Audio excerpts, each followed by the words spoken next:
Bom dia, amados irmãos, amigos, familiares. O mundo, Brasil, nossa cidade, nosso estado, todos correm para lá, para cá, nos seus pensamentos, nas suas ideologias, e não percebem que há duas forças no mundo, uma benigna e uma maligna. E no dia de hoje, eu espero que a benigna, que é aquela que vem do Deus vivo e verdadeiro, seja o teu guia, a tua paz, a tua força. Falando em duas forças, eu vou ler um texto em 1 Coríntios capítulo 10, aliás 9, né? Não, capítulo 10 mesmo, que diz assim, a partir do verso 14. Portanto, meus amados, fugi da idolatria. Falo como a criteriosos, julgai vós mesmos no que digo. Porventura, o cálice da bênção que abençoamos não é a comunhão do sangue de Cristo? O pão que partimos não é a comunhão do corpo de Cristo? Porque nós, embora muitos, somos unicamente um pão, um só corpo, porque todos participamos do único pão. Considerai o Israel segundo a carne. Não é certo que aqueles que se alimentam dos sacrifícios são participantes do altar? Que digo, pois, que o sacrificado ao ídolo é alguma coisa? O que o próprio ídolo tem é algum valor? Antes digo que as coisas que eles sacrificam é a demônios, que sacrificam não a Deus. Eu não quero que vos tornei associados aos demônios. Não podeis beber o cálice do Senhor e o cálice dos demônios. Não podeis ser participantes da mesa do Senhor e da mesa dos demônios. Ou provocaremos zelos no Senhor? Somos acaso mais fortes do que Ele? Eu iniciei falando em duas forças no mundo. Porque eu percebo que dentro destas duas forças, embora elas são antagônicas, uma luta contra a outra, uma quer anular a outra, né? Eu percebo que, segundo a narrativa bíblica, uma é vitoriosa. E essa força vitoriosa é a força do Deus vivo e verdadeiro. A força derrotada é a de Satanás. Deus e Satanás, igreja e mundo. E quando eu falo igreja, eu estou falando da verdadeira igreja, daqueles que realmente são convictos da sua salvação, operada pelo poder operador e eficaz do Espírito Santo, não daqueles que aceitaram, daqueles que se decidiram, daqueles que dão glória e tal, mas não têm a convicção da salvação. Estou deixando bem claro. O grande problema é que dentro dessas duas forças há várias correntes. Lá no mundo, quais são as correntes? São as ideologias, as filosofias, os ideais políticos, os regimes políticos. São as coisas que o mundo oferece para o lazer, para o conforto. Quer dizer, existe uma série de coisas no mundo que elas se conflitam entre elas mesmas e elas brigam entre si.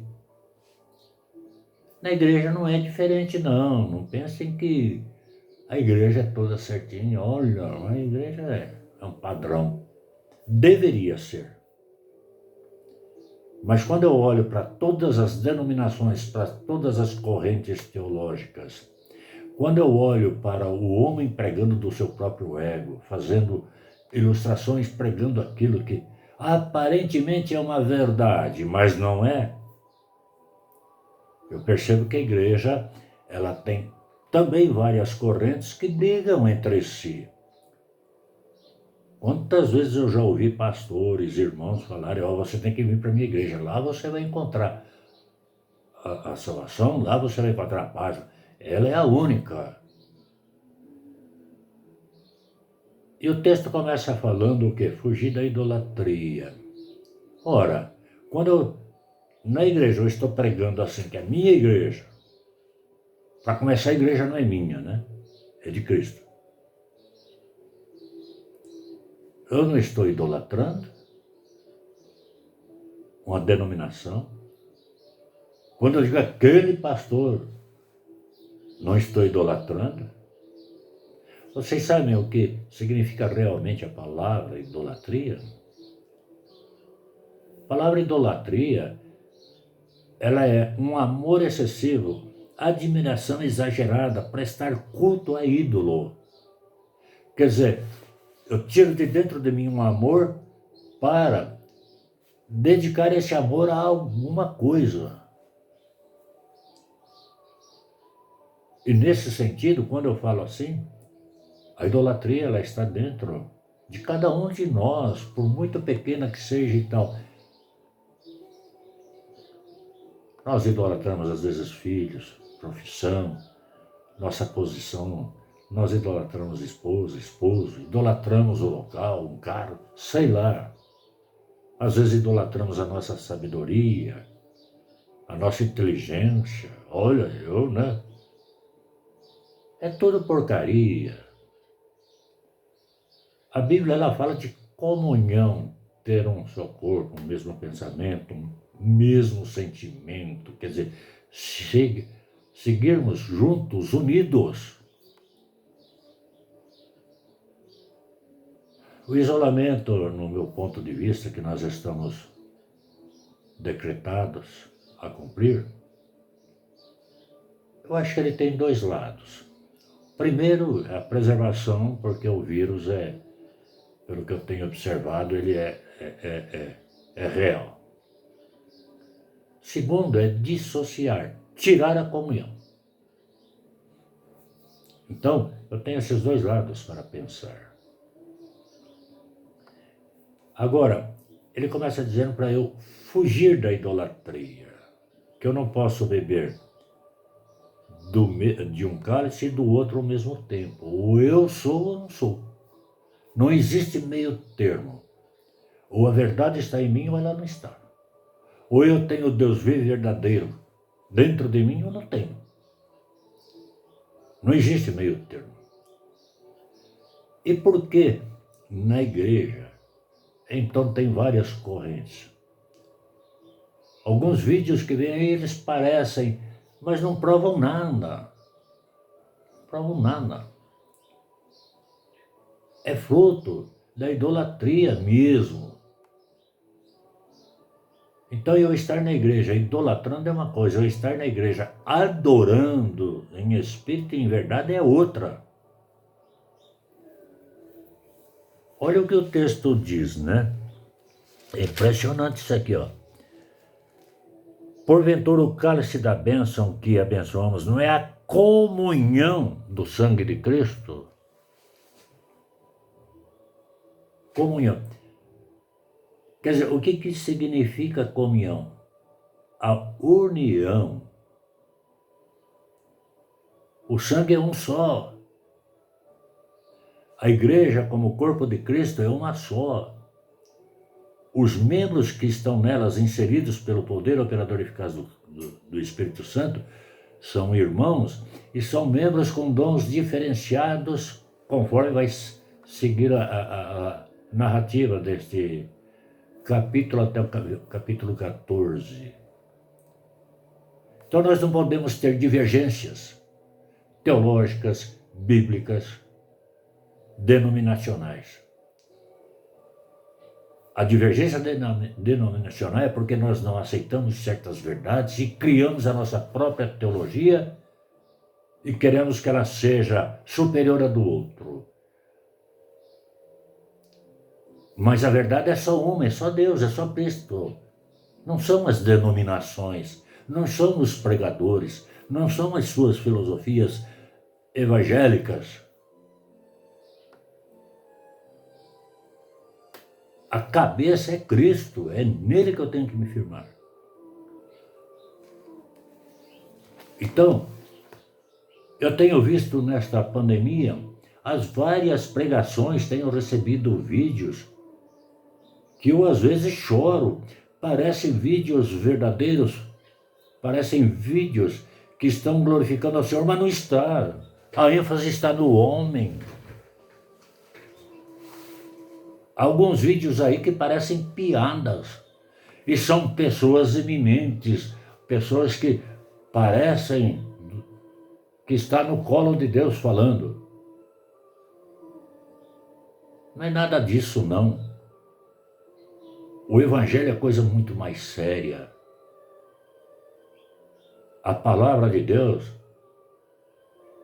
é uma força que está nas mãos da igreja para ser pregada como Deus quer e não como o homem idealiza. E eu preciso entender isso. Se eu quero ter paz nesta pandemia, se eu quero ter força para suportar, se eu quero ter força para cumprir a palavra de Deus. Como eu posso me revoltar contra esse ou aquele governo quando lá em Romanos 13 diz que toda autoridade dada na terra é dada por Deus e ela é para juízo dos transgressores. Eu, como filho de Deus, desobedecendo isso, eu sou o quê?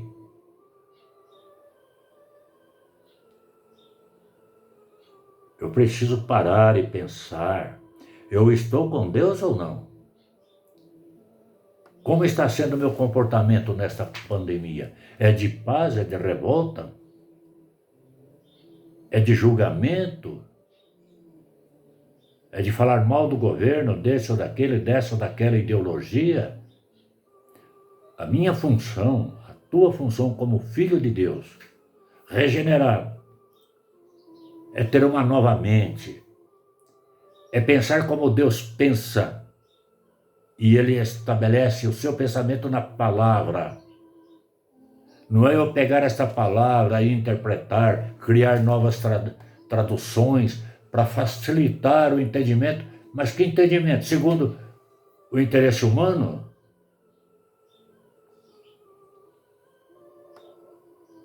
Meus irmãos, só em Cristo, só nele,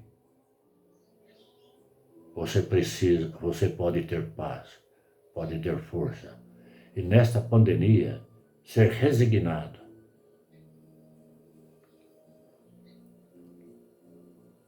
Eu não preciso lutar contra o mundo. A ordem para mim, para você, meu irmão, não é guerrear contra o mundo. A nossa luta não é contra a carne. Não. Deus nos colocou no mundo como seus filhos para fazer o quê? Pregar a verdade e não impor. Porque quem aplica a verdade ao coração humano é o Espírito Santo. Não é o poder da palavra do pregador, do missionário, do pastor, de quem quer que seja. Esses, quando implantam a palavra no coração do ser humano, eles os levam para uma idolatria. Eles os levam para uma idolatria. Deus não quer ser idolatrado, Ele quer ser amado, que é muito diferente. Nós não podemos sermos apaixonados por Deus, como diz o cântico que eu ouço. Nós amamos a Deus. Paixão é uma coisa passageira, que muitas vezes nasce de uma idolatria. Vamos amar Deus de fato, e nós compreenderemos esta pandemia. Nós veremos que ela é necessária. Sabe por que ela é necessária? porque ela avisa o mundo do juízo final, na volta de Cristo. E ela chama os filhos de Deus para o arrependimento, para ter uma comunhão séria e sincera com Ele. Não para brincar de ser crente.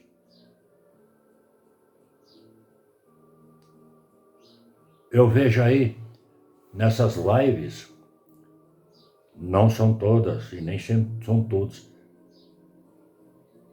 mas os pastores colocam lá, pastor tal está ao vivo agora. Ele é pastor de uma igreja, mas ele não menciona a igreja, é ele. Eu não posso aceitar isso. A igreja de Cristo é que está pregando, que deve pregar. E nós somos servos, não líderes, servos de Deus, para cumprirmos as suas ordens. E como servos, nós levamos de fato a verdade para o mundo. E aí a glória de Deus estará. Porque, como Deus é glorificado, no aviso da justiça divina para os ímpios, e o amor para aqueles que receberão Cristo. E aí a perfeição de Deus, na justiça e no amor, se completam. E a pregação do evangelho é para a glória dele, não para a denominação, não para o pastor, não para o irmão, missionário, quem quer que seja. A glória é de Cristo. E quando eu estou glorificando Cristo, aí sim, aí a paz do Senhor, aí a comunhão, aí eu bebo de um só cálice. E bebo do cálice do Senhor. E quando estou bebendo do cálice do Senhor, estou me lembrando do sangue derramado na cruz e do seu corpo morto ali. Que fez o quê? Restaurou a minha vida para a comunhão com Deus. E o seu sangue é o sangue da aliança do Novo Testamento, desta comunhão.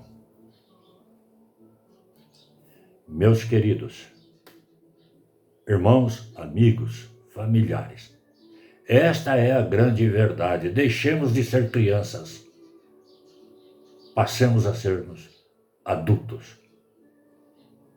Não creio em todos os vídeos evangélicos que estão por aí, não, porque a maioria hoje deles não estão com a verdade. Medite na palavra, confira com a palavra para ver se é verdade o que eles dizem. Pense nisso, medite nisso. Deus te abençoe.